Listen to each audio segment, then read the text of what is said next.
Welcome to Hot Jamstack. And we're going to talk about building a music discovery app with Drupal and React that I did to learn more about those two things together. I am filling in for another session that was supposed to be in this slot, so if this seems strange or surprising to you, that's why.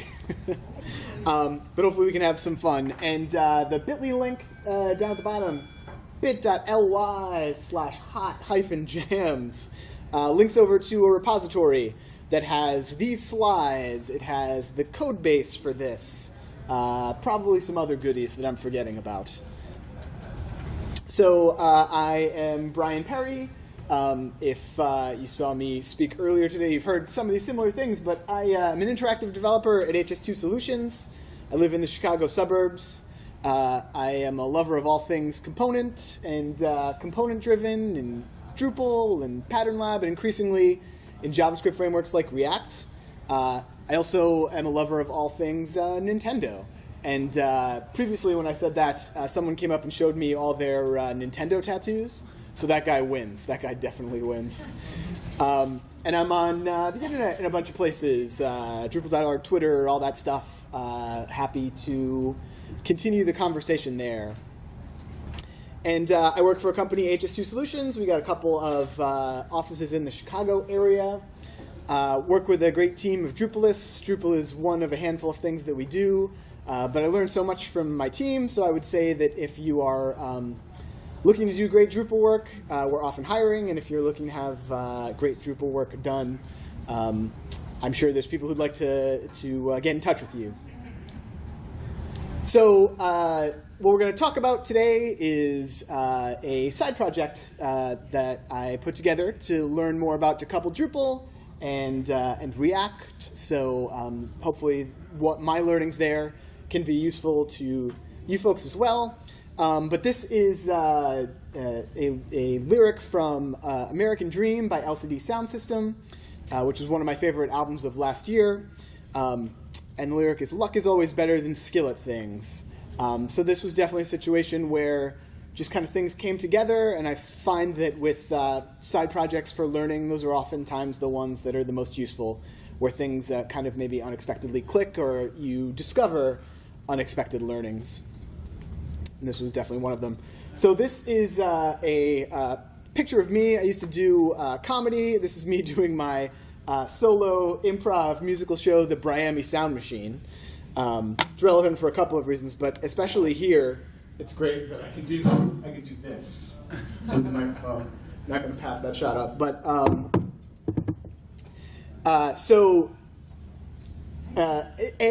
all comedians secretly want to be musicians, and I was no exception. But also, in Boston, I frequently collaborated with a comedian named Chris Duffy, and Chris went to college with one of the folks behind a podcast called Switched on Pop. It's a great podcast, totally worth checking out, but they break down modern pop music from more of like a musicology or even like kind of classical theory perspective. Really fun to listen. And there was an episode of that podcast I listened to quite a while back at this point, but their guest was Rob Mitchum, who's also from the Chicago area. And what he was there to talk about is every year he puts together a big Google spreadsheet that aggregates together all of the year-end best of music lists into like one best of spreadsheet. And I heard that and thought, that's a pretty cool data set. It'd be fun to work with that at some point. This is what that spreadsheet looks like. Depending on your relationship to spreadsheets, this may look like a thing of beauty or a panic attack-inducing nightmare. I'm probably more on the panic attack-inducing nightmare side, but a lot of great data here, all the different albums and where they rank on all the lists, the genres they fall into. Not pictured way off to the right, there's like calculated consensus scores and averages. So really cool data set. And also kind of around that same time, I'm starting to hear tons of stuff about decoupling in the Drupal community, as I wouldn't be surprised if many of you have heard over the past few years, and progressive decoupling, fully decoupling. We don't really say headless anymore, but a lot of talk about decoupled and decoupled Drupal. And there were a few things on projects that I've done that kind of fall into this category. but I wanted to understand more why it was gaining so much steam in the Drupal community, what common approaches were. And then also, I'm hearing in big, giant, bold letters, all kinds of stuff about React and the React ecosystem, so things like React with Redux.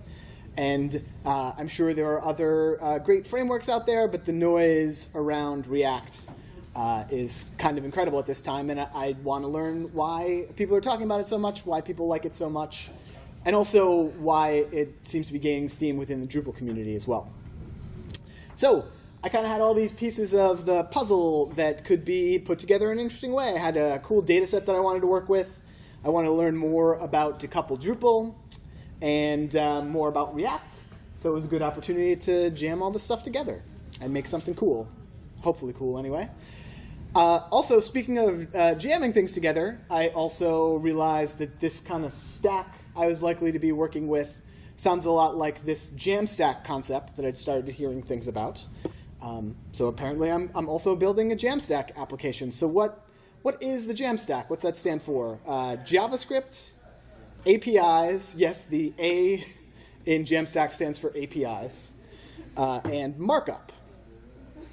So these are some of the benefits that I'm hearing about the Jamstack: improved performance, better scaling, better developer experience, higher security, and with a list like that, I would also have to imagine free pony rides as well. So some amount of skepticism, but I definitely want to understand what the benefits of the stack can be, why people are so excited about it. And also the security part of it sounds pretty good, especially given our recent community-driven denial of service attacks around security updates. So a lot of cool stuff to learn. So now at this point, I can figure out what's my approach to decoupling going to be. How do I want to handle that? Some of these lyrics are a bit of a stretch, but this is definitely the plotting phase of the project. And I also really appreciate Jay Huss's dedication to the bucket hat as a fashion choice. So there are a lot of this kind of comes from, if the noise back there is bugging you guys, you can close the door. Or either way, it's the end of the day, Friday. It's a party around here.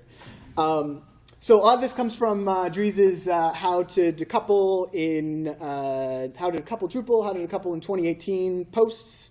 But there's a handful of potential flavors here. One is coupled. So this is the Drupal that we know and love. And Drupal handles the rendering of the page view. And you're building your site with Drupal and contributed modules and the things that you know and love. Then there's the concept of progressively decoupling.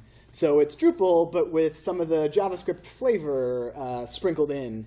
So Drupal is still handling the initial rendering of the page. But then there might be something, for example, like a block that is rendered using one of these JavaScript libraries or frameworks. And it might communicate with Drupal through an API to get data as it needs it.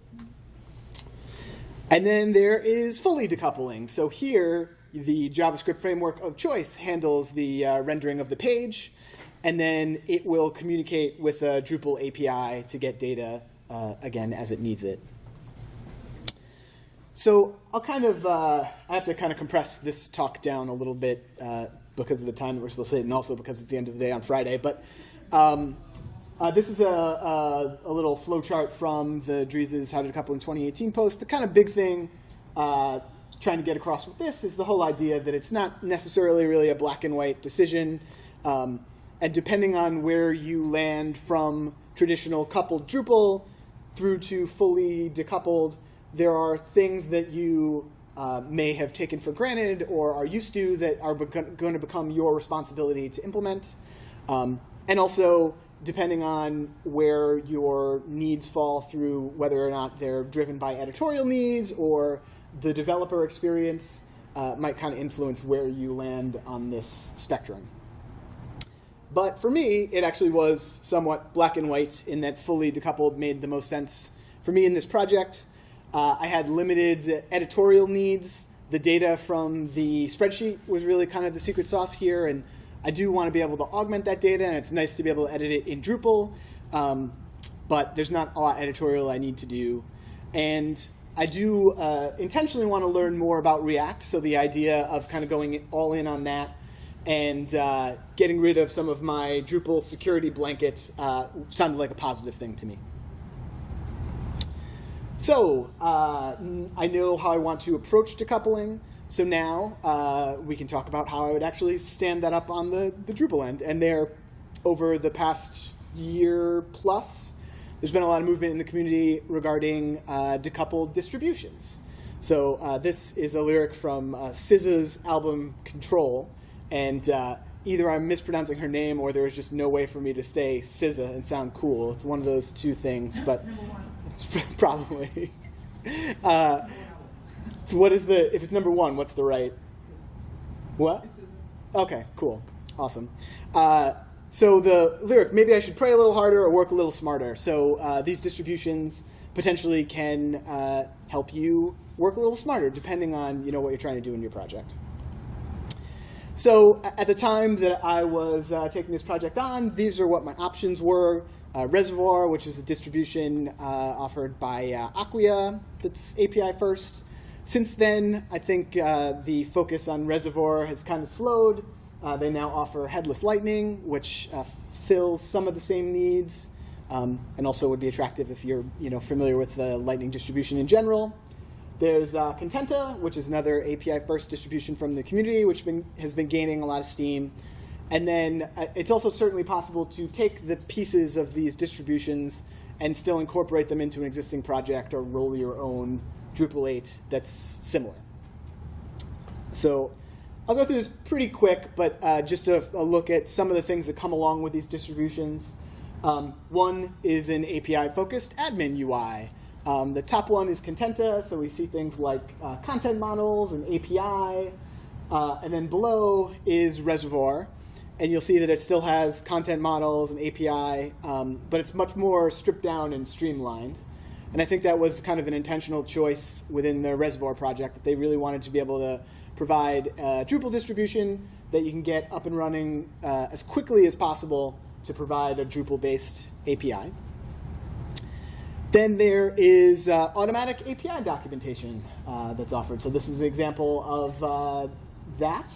You see all of the different endpoints on the left-hand side, and you can filter and sort, and it shows you how you can affect your request.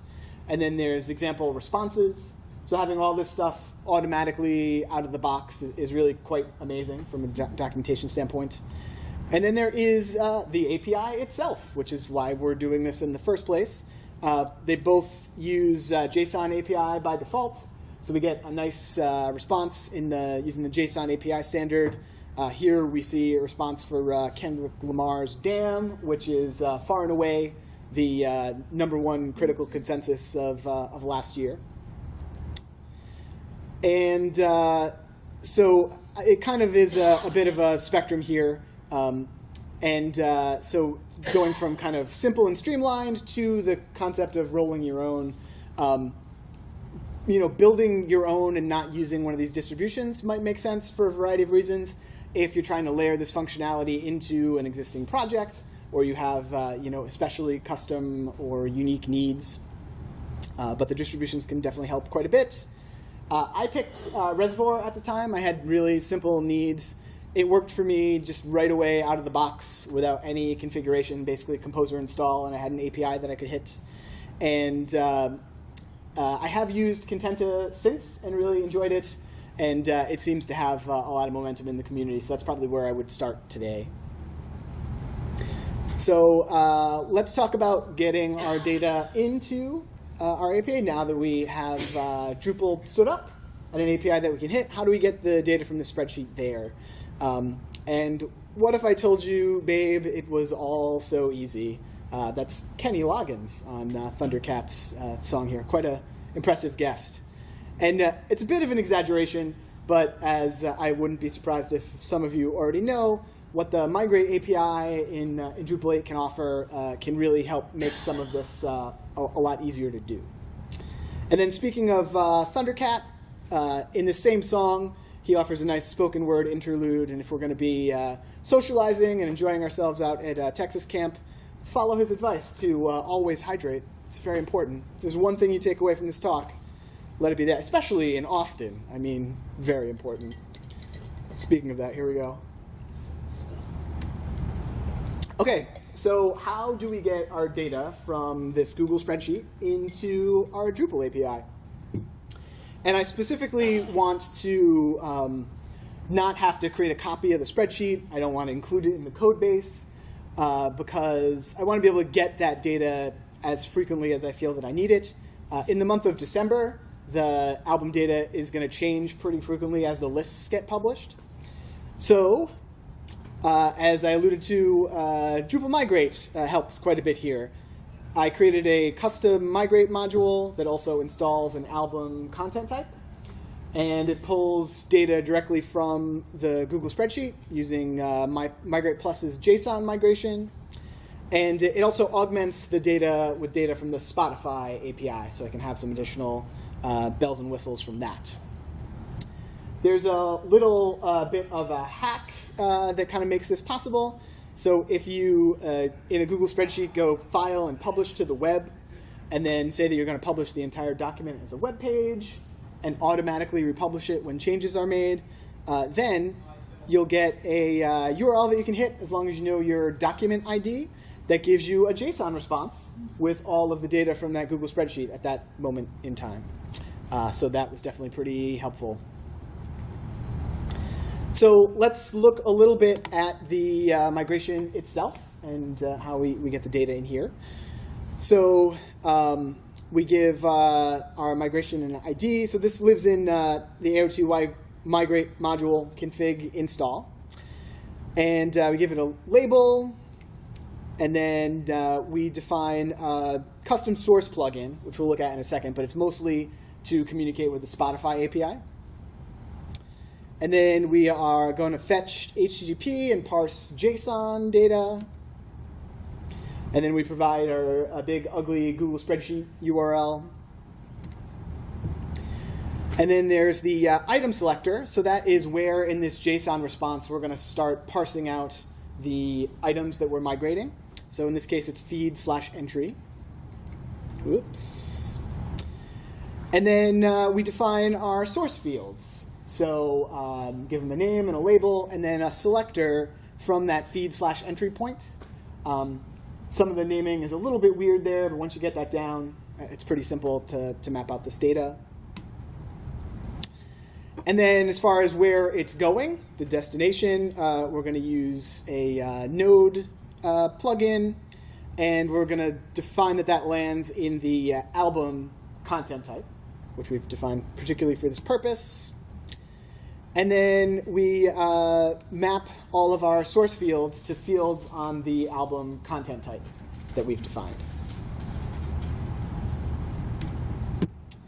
All right, so now let's look at the album source plugin a little bit here.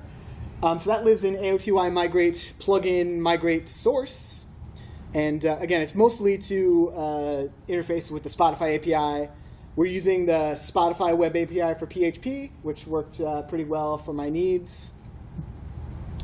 And then we are extending the URL source plugin and implementing prepare row. Prepare row is where most of the magic is happening here. And we're initiating a session with the Spotify web API, getting a token back. And what that lets us do is submit a search against the Spotify API. And there's a column in the spreadsheet called album. And what album happens to contain is the album name and the artist name, which is a nice, unique string to search Spotify against and get the album that you're looking for. And then when you do that, you get a response back. And we're just pulling some of the data out as well and making that source data available to our migration. So there's a Spotify album ID. And if you have that, you can do some cool things on the client side with Spotify. Link over to the album to be able to play it in Spotify. You can embed it. Some other things you can do there. And then we're also grabbing the album art images as well at a couple of different sizes, since Spotify offers that too. And then we are going to return the modified row to our migration. So now that gives us, once we run the migration, a bunch of album nodes, having this data in Drupal, more like migrate, am I right? Yeah, really, just punch that one home. Here's what that looks like when you edit one of these nodes. Here's Kendrick Lamar again, and we see the Spotify album ID, cover image, averages, where it ranks on all the different lists. So a bunch of great data here in Drupal being provided through our API. Okay, so now we've kind of followed that data all the way through. We figured out how to stand up our API. We got our data from the spreadsheet into Drupal. So now we're finally at the point where we can start looking at our JavaScript app that's going to consume it. And so I'm still, especially at this point, somewhat new to React, and there's a whole lot that we could cover here. What I'm going to try to focus on are kind of what my high-level learnings were, being new to it, building a decoupled app. And here, this is from Jay-Z's album, who says that he's been to Paris at least 2 times, and for Jay-Z, I feel like that's pretty humble. Also, this reminds me, there was a question I meant to ask at the beginning of the session, given that this is a music talk. Has anybody listened to Kanye West's new album yet today? Anybody? No? No? I just got through the first 2 tracks. It's pretty weird. It's going to be an interesting ride, guys. Okay, so into React. So let's take a quick spoiler-filled look at what the app actually does, what it ended up doing. So here we see a little spinner while it gets data from our Drupal API. And then there's a couple of different views of the data. So this is the cover view. So we see all the different album covers. And if we click on one, the detail panel on the right-hand side updates. And we see Lord's album cover. We can click on the link here to play the album on Spotify. And there's also links for each of the lists that it's on and what its rank is. So if we click through to Pitchfork, for example, we could see what they had to say about Melodrama by Lord and the other things that show up on the list. And then there's also a control panel on the left-hand side here, and we can do some filtering and sorting and stuff like that. So we can restrict the number of results in the data set. You can filter by album, artist, or genre. So my favorite album of last year was by The War on Drugs. So if I type war, we see the data set automatically updates based on what I'm typing in. And I now see all of the albums that contain war in their title or artist. I can also, type in hip hop for a genre and see just the rankings for hip hop albums, as I want to do. And I can also sort by things like the album alphabetically.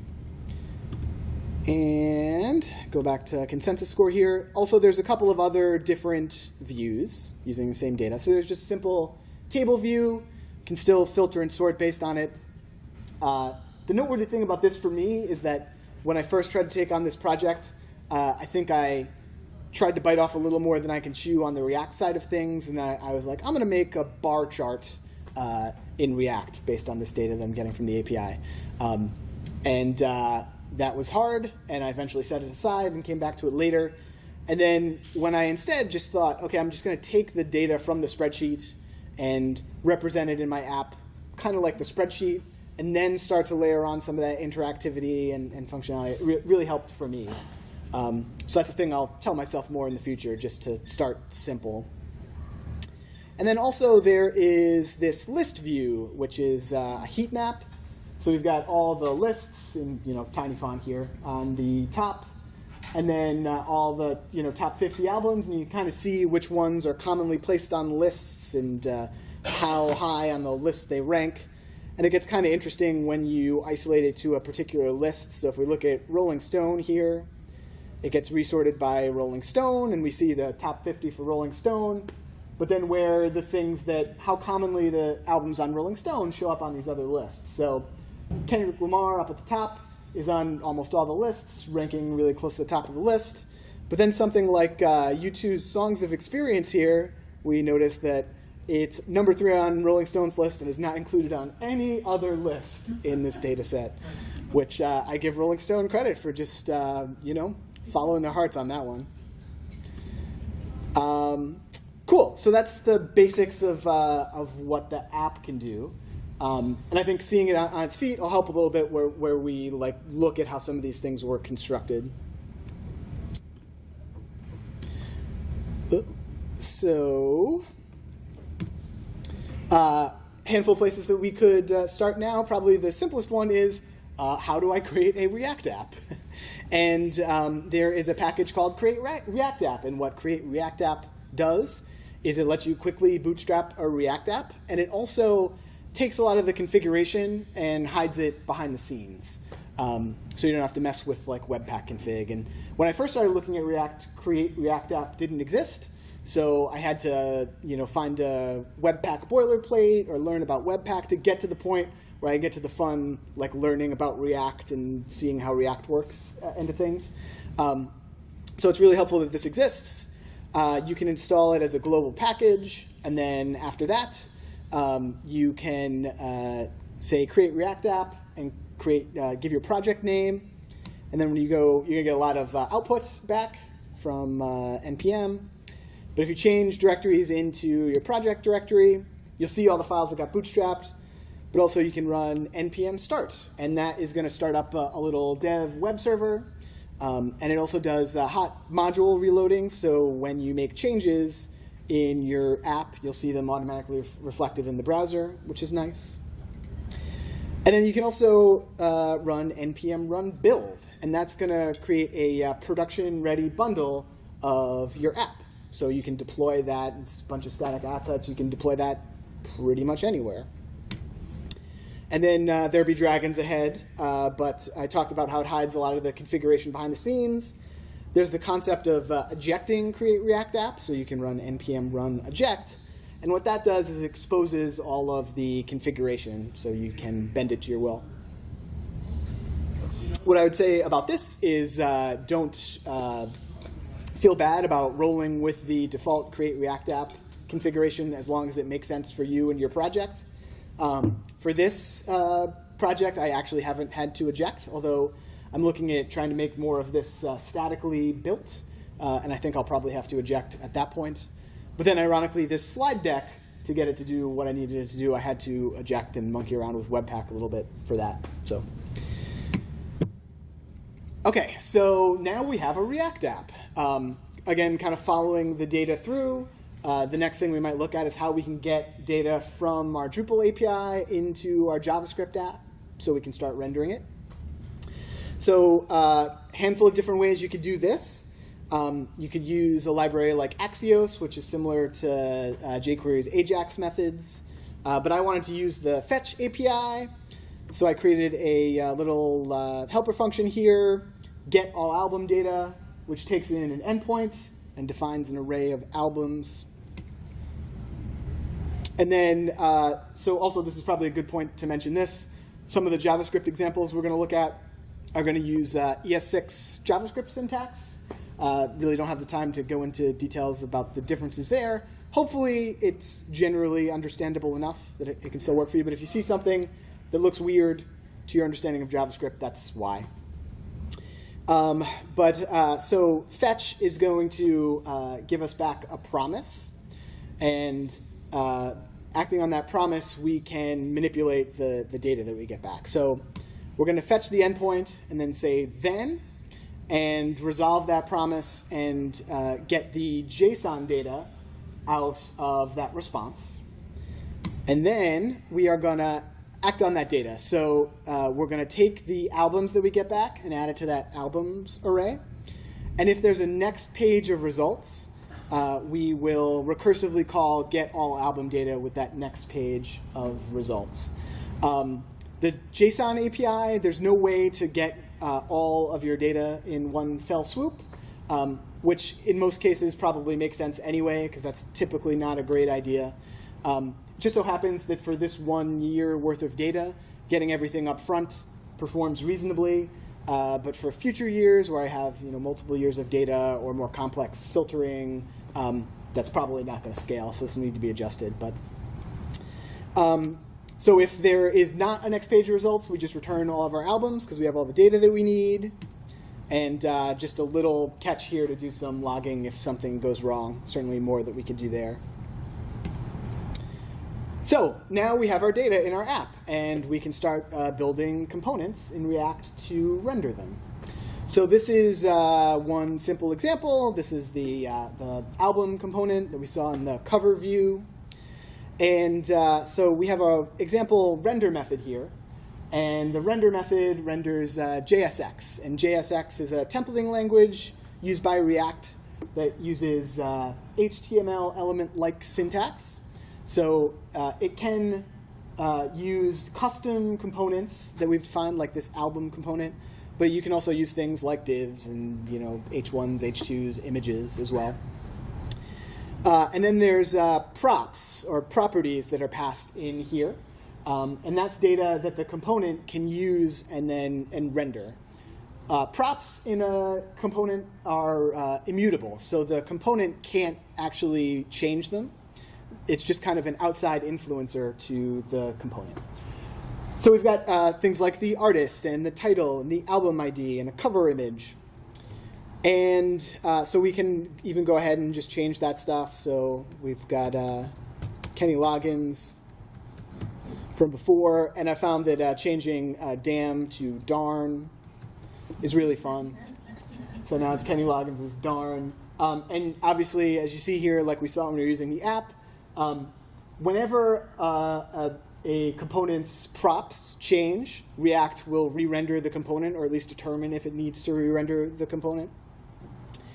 And we can pass in like text and strings there, but we can also more commonly use variables or objects or something like this. So I've got this cover variable for the War on Drugs album cover, and I can use some curly braces here and instead pass in the war cover variable for the cover image. And now I've got the War on Drugs album cover for Kenny Loggins' darn.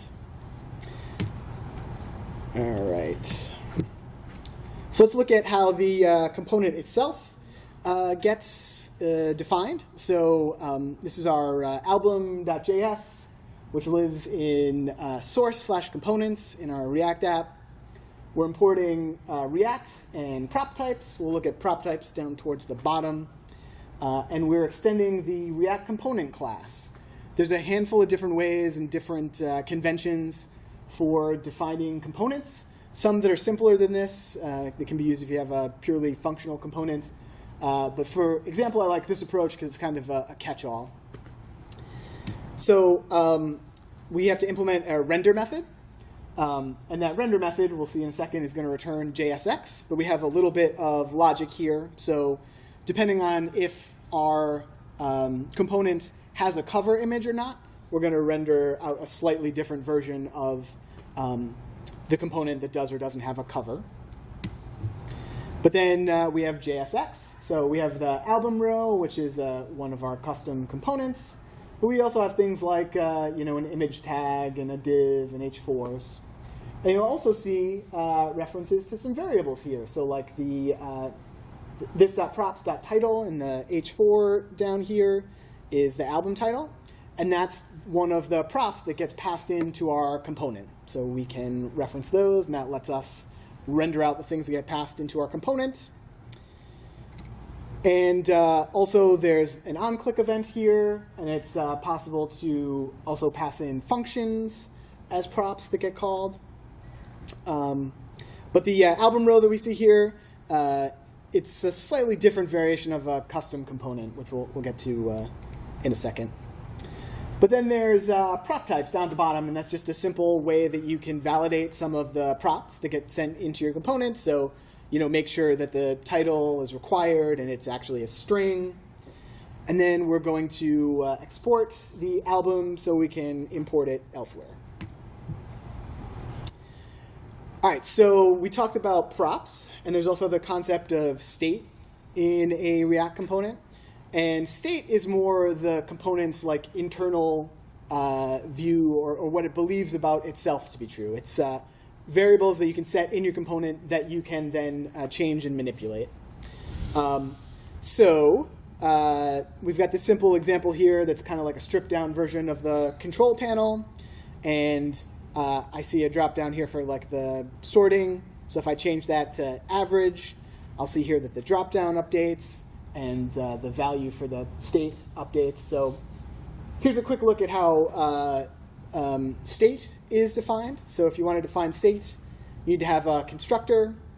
And then we have a couple of constants that are the initial values for that state. And then we say this, I'll make this a little bit bigger here. We have this dot state, and then we pass in selected sort and selected list. And then I'm binding a couple of functions, which typically I don't do. Will use arrow functions in ES6 that automatically handle the binding, but this preview pane required this approach for some reason. We'll skip over the functions for a second and just look at the render method. The render method returns JSX, as we've mentioned before. It's wrapped in a div because a render method needs to return one top-level element. I think there have been changes in recent versions of React to something called a fragment that lets you not have to do that. But so we'll see our JSX, and then we have the paragraph here for to print out the selected sort value. And then we also have our select list, and its value is set to the current value in state of selected sort. And then there's also this onChange event that calls the handle sort change function when the value in the select list changes. And all that handle sort change does is it takes that event, and then it updates the state for selected sort to the value that was selected in the select list. So it says this.set state, and then sets selected sort to the value that was selected. So all that to update this list. But again, when we update the component's state, it also is going to re-render the component and any child components inside of it. All right, so now I know about props and state. And a common thing that I ran into was trying to understand when you would use each of those. And I kind of defaulted to thinking, okay, this album component, it has a title and a cover, so that's probably state that needs to live inside the component. And then I start defining the detail panel on the right-hand side, and that has a lot of the same state. So now I realize I'm defining state in two places, and that doesn't feel right, and we've got to manage those and make sure they're always in sync. So there's a common pattern in React of lifting the state up to higher components. So I might take the state and try to take it up to the level of the visualization, but still I've got a couple of different visualizations that all also have similar state, and the control panel still needs to know about that. So I've kind of eventually got to the point where for this app, it seemed to make sense to have the state defined at the level of the app, and then we can pass down that state to the components that need it so that it gets they get updated and re-rendered when things change. This is probably at the level of where a library like Redux makes sense, that lets you manage state in a consistent manner across your entire app. So when I dig back into this, it's something that I would look at. And then also in React 16, there's a new context API that also provides a way to be able to manage state centrally and not have to pass it down every level of your components. And React changing frequently.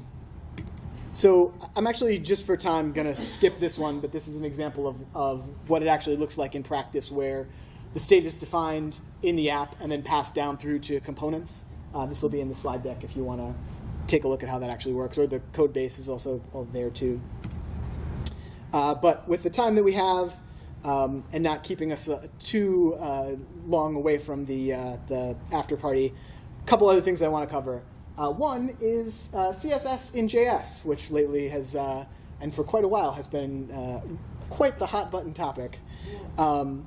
So it's something that when I looked at it, I certainly understood the concept, but it felt real wrong to me.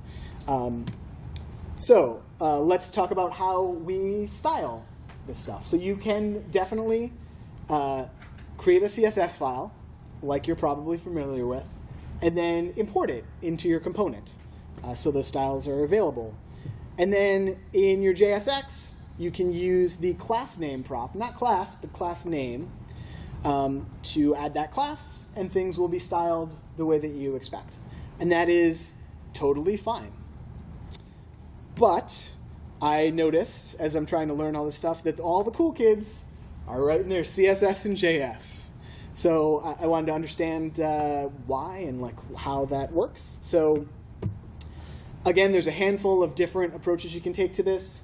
The library that I've used and enjoyed is styled components.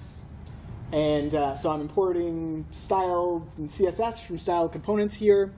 And when you do that, that lets you define a constant that is, in this case, a styled div. And then when you do that inside the backticks, you can add your styling and use Sass-like nesting and a number of things that you're familiar with. So it's nice that, potentially, depending on your stance on this topic, potentially nice that all these styles exist in the same place as your component. But also, it can react to the props that are passed into your component, which is actually pretty powerful and useful. So this is a really simple example, but the active album prop, depending on what that's set to, will influence the styling of this component. So if the active album is true, it'll change the styling. So it has a blue border and shows that it's selected. And back in the, or thinking of like a jQuery approach to this, we would update and juggle class names to be able to dictate the state of something like this. And it actually makes a lot of sense that the component itself knows about it and can react to styling accordingly. So this is just that album row component that we saw before. When we define a styled component like album row here, that we can then use that as a component in our JSX. It's very similar, just a regular custom component. And you can use any HTML elements, but you can also style other custom components using this approach as well. So again, it did feel really weird and bad when I first started experimenting with this, but this isn't an image that I came up with. Maybe some of you have seen this before, but it's just a different approach to the separation of concerns. I certainly learned that JS and CSS and HTML should be separated, but then taking this approach to building components, maybe there's just a different separation of concerns. And the idea of having your component have all of the things that it needs packaged together, its styling, its its JavaScript logic, its markup, all in one place, so it's predictable and reusable, actually sounds pretty nice. And then a little bit on building and deploying our app, and also getting back to the Jamstack here. So again, realized I was building a Jamstack app. Let's look at what our hot Jamstack ended up being in this case. So there's JavaScript, which is React on the client side in this case. An API, which is Drupal, and we can host that anywhere that we can Drupal, and I'm sure a lot of people in this room and around here know places that you can Drupal. And then markup, which in this case it's our production bundle, and I hosted it on GitHub Pages, and you can host it a wide variety of places. It's not so static. It's more in the single page app realm, but I think it still kind of falls under this category. But the more I learned about this and kind of experimented with this stack, the more I think that the static portion of the markup, so the markup is typically static markup, and that to me is the secret sauce of the Jamstack. So think about static site generators if you've used those. There's a popular one for React called Gatsby, but the static site generator has the same sort of concept. There's also even just a Webpack plugin that lets you statically render React that Gatsby's actually built on top of. But that whole concept of being able to render more of this statically really seems to add a lot of value here. So looking back at this app, I asked myself the question, and I'd also kind of encourage you, if you're building using this approach, to ask yourself the same question: could more of this app be static? So we remember that we saw the spinner when we first loaded the app. The answer to this is definitely yes. So, for example, it's 2018 now. If that's news to anybody, sorry. But the data for 2017 is not going to change. And if somebody updates one of those lists at this point, I don't care. So there's no reason that really that initial request couldn't be static. So we always know that same entry point. Actually, I got that a little bit mixed up. But so because that data is not going to change, there's actually no reason that the entire app at this point couldn't be static. We know that we can kind of get all that data in one fell swoop. It's fine having it on the client side. So why couldn't the entire app just be statically rendered? Or kind of taking a step back, one thing that I really wasn't able to get into is routing. So there's only one entry point to this app. So it's always going to be those first same 50 albums until you start filtering and sorting. So there's also no reason that the very first view of this couldn't be statically rendered, all the albums there waiting for you, and then maybe we get the rest of the data behind the scenes, hopefully in time for somebody to start filtering. So definitely ask yourself those questions and kind of challenge your perception of like what dynamic means and what can and can't be static. It's a different way of thinking. So one last thing, getting to some hot melodrama here in this hot Austin weather. A question that I ask myself frequently throughout this project is, did I need Drupal for this project? And the answer is no. Kind of a qualified no, but if you're familiar with this stack, or there's an approach that you're comfortable with for a JavaScript app like this to stand up an API, by all means do that. I just don't happen to know what that is. It might be using Express. It might be some hot new library with a fancy name that does it today. But for me, it would have taken a lot of time to learn and maintain that. And I wanted to focus on decoupled Drupal practices and learning React itself. So for me, it was actually a pretty big yes, in that having these decoupled distributions that I could stand up really quickly, and I had familiarity with Drupal, it really let me get into the part about learning React.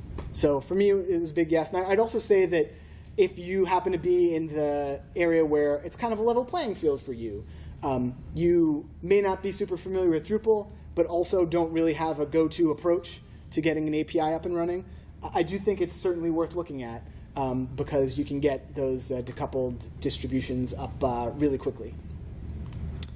So that is it. Hopefully in time for us to go out and enjoy the party. But if there are any questions that you guys have, I'm happy to answer them. Yes? Getting the data out of Google spreadsheets, did you say that Google Spreadsheets provides the JSON just out of the box? So the question was getting the data out of Google Spreadsheets. Yeah, there's a weird feature that I wasn't aware of at the time of publishing a Google Spreadsheet to the web. And when you do that, it also provides a JSON API response. Anybody else? Thought I saw something else, but maybe. Is anybody familiar with a contemporary equivalent to Falcor from PHP? Falcor, if that's not clear, is Netflix's data provision library, which is perfect for something like this because it allows you to like pull sequential nested data sets in parts, and then they get cached locally on the client side. So Falcor, it's fantastic, but it's just like, I'm dealing with some D&D data that's heavily nested, right? Yeah. You've got stuff that grants stuff that grants stuff, and it's turtles all the way down. But like, how do you figure out what's the? So the question was if there was equivalent to Falcor. And I don't know, what that actually brings to mind is maybe you would want to look at GraphQL. Have you looked at GraphQL at all? So that actually, I think, is closer to what you're describing. Yeah. It just seems like Drupal is such a fantastic, because of the way the entity references work. When you're modeling complex data, it actually kind of works pretty well for that stuff. I don't know. Well, you can use GraphQL with Drupal, theoretically. So Drupal with GraphQL sounds like really rational. Yep. So, not necessarily a question, but I'll take statements. I'll take head scratching. It's fine. when you mentioned the static markup side of it, for that initial load with React, you can also do server-side rendering. Yep. If you have to have the dynamic app. Yep. So the statement was that you can do server-side rendering with like a universal JavaScript app. Absolutely, I haven't done much with that myself. In that I kind of got into like trying to learn more about the JAMS stack. It kind of is specifically stating that it's not a universal app. It's not pre-rendered. It's JavaScript on the client side. So it's just a different approach. Totally valid though. Yes? Can you talk a little bit about any resources that you used as you were, I mean, obviously you're learning as you're going, so what did you find particularly handy for learning all the different tools you're picking up? Yeah, resources. The question was resources that I used along the way. On the Drupal side, there wasn't a ton. I mean, at Drupal conferences and camps, I'd seen stuff on some of the API first distributions, went through documentation there. For React, I tried going through the React tutorial and the documentation on the React site, and it just did not click with me. I tried a handful of things, but the thing that really did click with me really well is Wes Boss's React for Beginners course. It's a paid course, but it was the first thing that made me really kind of get this to the point where I could build something. Cool. Any other questions? All right. Thanks for hanging out, guys. Enjoy your Friday.